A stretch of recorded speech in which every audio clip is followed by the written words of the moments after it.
Welcome to this Zentangle Quickie. My name is Heather Hartwick Gladden.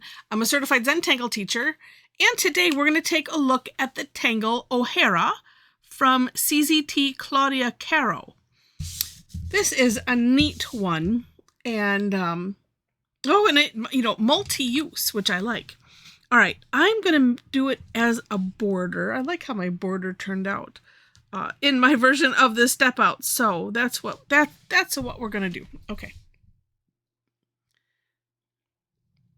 And I'm gonna make it a little wiggly because it's nice to make it wiggly. It's fun. Okay, this one, if you'll notice in the step outs, it's more of a rectangle. And the step outs, by the way, links to them are in the description section. I always do my own version and then link to the creator of the Tangle. And yeah, so I thought it was just rather interesting. So, the step outs show you like one box, and then you can put it together however you wish. Like I said, they're kind of more on the rectangle. Let's see. The debate. I want to have a nice full one in the center here. So maybe I will put one line here, and we'll pretend that it'll be one right there. Oh, that looks good. And then right here. Okay.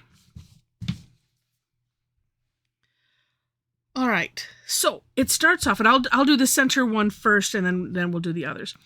On either side of each individual box, or rectangle, I should say, we're going to put a nice C-shaped curve line like that. And you want to leave a gap in the middle. Now this is funny. This is where I was having trouble. It's like, okay, how big of a gap? Sometimes it was too big. And then I went back and looked at Claudia's samples and step on, like, however it ends up going. We want to make, I have to go back and look. No, we want the center one. We're going to put an orb. That's actually the next step. We're going to put an orb in the center. And then what she has is smaller orb on top, so kind of centered-ish. And they can be kind of ovally. Like that. And that's it. except to repeat.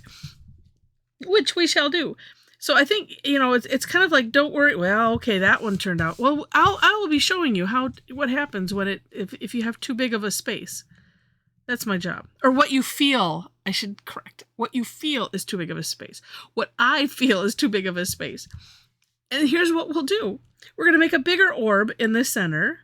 And I'm thinking, because I want to have smaller orbs on top, so I'm kind of reaching up and then reaching down.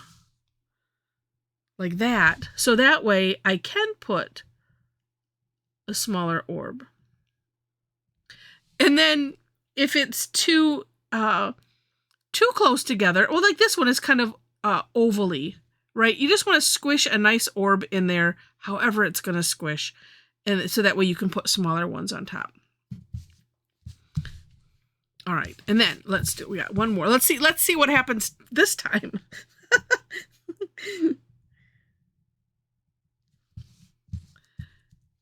Let me start from the bottom. Okay, well, at least I've got smaller in the middle, and I'll have larger on both sides. Yeah, and I'm thinking just aim your orb so that way you can put a smaller like that. That's very nice. So you can do that smaller orb. All right, this one, we're just going to, did I just turn that all the way around? Because that's going to end up here. We're not going to see it. Oh, and then, well, let's see. Oh, okay. If I was doing an orb here, like that, and maybe like that. Oh, and then, well, let's see. We can probably get a little portion of one there. Okay. Now it looks complete. Oh, except for here. I'm just going to thicken that bottom. So as if I punch this out of a larger pattern. And like I said, this is essentially it. except to have fun decorating and shading. And let's see, I like the one thing that I did. Although, let me look. I had ones with lines coming down this way. I'm just thinking, you know what, let's do lines going the other way and see what it looks like. All right. Oh, let's start here right at the beginning. So just light lines, so that way you don't have to worry too much about anything. I try to aura that curve a little bit.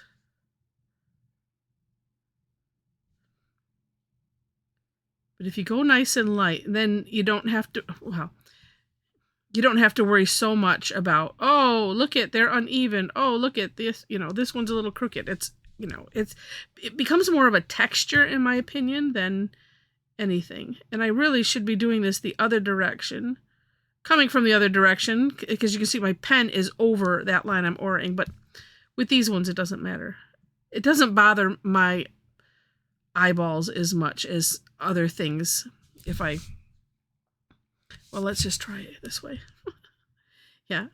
There are some things where I can't describe, it's a weird feeling. It's just like, us doesn't feel right. That's all it is. And it's like, well, hey, what if I move my pen? What if I turn the tile so I can, see what I'm doing? Like I said, it just depends on what it is.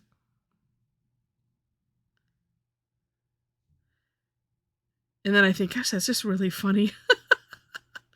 Who would have thunk it, right? Because it's not like there's that much, that you're hiding, but,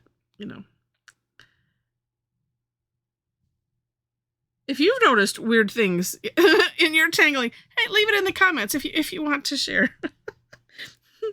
We'll giggle with each other on it, because it is really funny. Okay, there we go. I like that too. Yeah. Okay. And then let's see. I think we might just do shading. Maybe I could debate on coloring in those two smaller orbs, but I'm not sure. So what I am sure of, and I like to do what I am sure of first, is I'm going to come back and do that other side too. Just putting graphite on the line, and that's in the middle, and then on the one side, so that way I can spread that out, and then I'll flip it and we'll do the other side.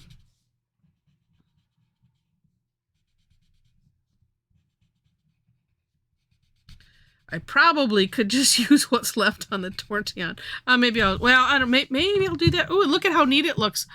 Well, wait, do I want to? Yeah, I do want to do the other half, but look at how cool it is if you just do one half. It's neat when it just, oh, wrong one. Okay. The shading is such magic, because I like to stop and take a look at it anyway and just marvel at what it does. Yeah, and that looks neat. Okay, now, because I like it this way, I'm going to just put a little C shape with the graphite. I don't know if I'm going to, I think I might not use the Tortillion on it, because it looks kind of cool just like that. Yeah, I like it. Now, depending on how you decorate it, you could put, because on one, I did two samples. One, I just stacked these. So you could make a regular grid, but have them be not squares, but rectangles, and make it as a filler, and it looks really, really neat. Or like this, like I said, the other one I did, what did I do? No, I just put the graphite in the background, and then I added an extra, like a double line. I aura'd that, and it looked really, really neat. This, it will look like, it's not going to have the same effect because I have all of the lines are going the same direction. But just really cool. Really cool. All right. Well, I hope you've enjoyed this one. If you have, please click on the like button. And if you liked it enough to see more, I would love it if you would become a subscriber to the channel. I mentioned the step outs in the description section. Below that, you will find my link tree, and that has all of my social media links, website links if you want to follow my blog, Facebook if you want to follow me there, and for classes. So I post them on Facebook and then also on Eventbrite. So you'll see those two links separately. So if you would like to come and tangle with me and a bunch of other tangle addicts online, we would love to have you join us. I do that on Tuesdays and Thursdays. Thursdays is free. It's called Tangle Time, free. It's an hour session. I start at 11 a.m. and 7 p.m. We do the same content for both. And it's double the fun. So come and join us. Like I said, you can, follow me on either one of those platforms, and then you can register from those, get reminders, see it in your own time zone. I'm in Eastern time zone. And then also on Tuesday, those generally have a fee except for the third Tuesday of the month. That is Tough Tangle Tuesday. That one is also free. But the other ones, like I said, have a fee or are exclusive to my subscription club members. And if you come to a class, and if you like it and you want to join us in the club, because it's basically an all access for one monthly fee. And I cancel at any time as well.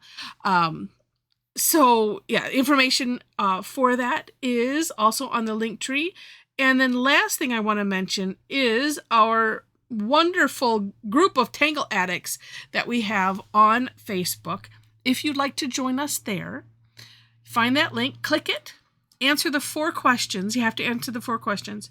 And then as soon as I see it, we'll let you in. All right, so with that, thank you again so much for watching, and I wish you happy tangling.